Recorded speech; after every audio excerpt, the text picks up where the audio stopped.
Welcome back to our channel. Today, we bring you the latest and most important updates on the ongoing war between Israel and Hamas in Gaza. Nearly 2 years since the conflict began on October 7th, 2023, the situation has reached a critical turning point. With new peace proposals on the table, international pressure mounting, and both sides weighing their next moves, the world is watching closely. Let's break down what's happening right now. The war began when Hamas-led militants stormed southern Israel on October 7th, 2023, killing around 1,200 people and taking more than 250 hostages. Israel responded with a massive military campaign in Gaza. Since then, the conflict has devastated the region. According to Gaza's health ministry, over 66,000 Palestinians have been killed, and nearly 90% of Gaza's population has been displaced. Entire neighborhoods have been reduced to rubble, and humanitarian conditions remain dire. On the Israeli side, the October 7th attack left deep scars, and the fate of hostages has remained a central issue for the government and public alike. Now, a major development. U.S. President Donald Trump has unveiled a new peace plan aimed at ending the war. The plan calls for the release of all Israeli hostages, alive or deceased, a ceasefire and halt to Israeli bombing campaigns, Hamas handing over governance of Gaza to an independent Palestinian technocratic authority. In return, Israel would release thousands of Palestinian prisoners and withdraw from parts of Gaza. Trump has described this as a historic opportunity for peace, warning Hamas that this is their last chance before what he called all hell breaks loose. Hamas has signaled cautious acceptance of parts of the plan. The group has agreed to release all hostages and expressed willingness to hand over Gaza's administration to a neutral Palestinian-led body.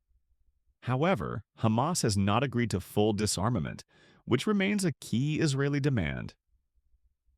In a statement, Hamas thanked Arab and Islamic nations for their support and emphasized that Gaza must not remain under occupation or face forced displacement.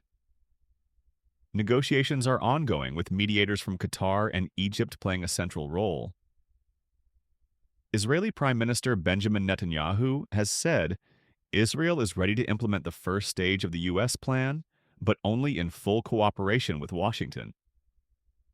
Netanyahu insists that Israel's war aims remain unchanged, dismantling Hamas's military capabilities and ensuring Gaza never again poses a threat. Its forces have announced they will scale back some operations in Gaza City, but airstrikes and ground operations continue in other parts of the Strip. Israel has also intercepted international aid flotillas attempting to break the blockade, deporting activists back to Europe. The peace plan has drawn mixed reactions worldwide. India's Prime Minister, Narendra Modi, welcomed the initiative, calling it a step toward durable and just peace. European nations, including Spain and Italy, have increased pressure on Israel, with Spain even debating a full arms embargo. Meanwhile, protests continue across the globe, with solidarity marches for Palestinians and rallies demanding the release of Israeli hostages. The United Nations and humanitarian groups stress that any deal must prioritize immediate aid access, as Gaza faces one of the worst humanitarian crises in decades. Behind the politics and negotiations lies the human tragedy. Families in Israel have waited nearly 2 years for the return of their loved ones. In Gaza, families are struggling to survive amid shortages of food, medicine, and clean water. Entire generations are being shaped by war, trauma, and displacement.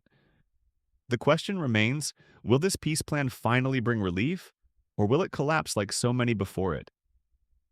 As the deadline for Hamas to respond approaches, the world holds its breath. Will we see the end of nearly 2 years of bloodshed or another cycle of violence?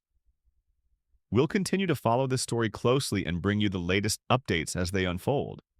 If you found this breakdown helpful, don't forget to like, share, and subscribe for more in-depth coverage of global events.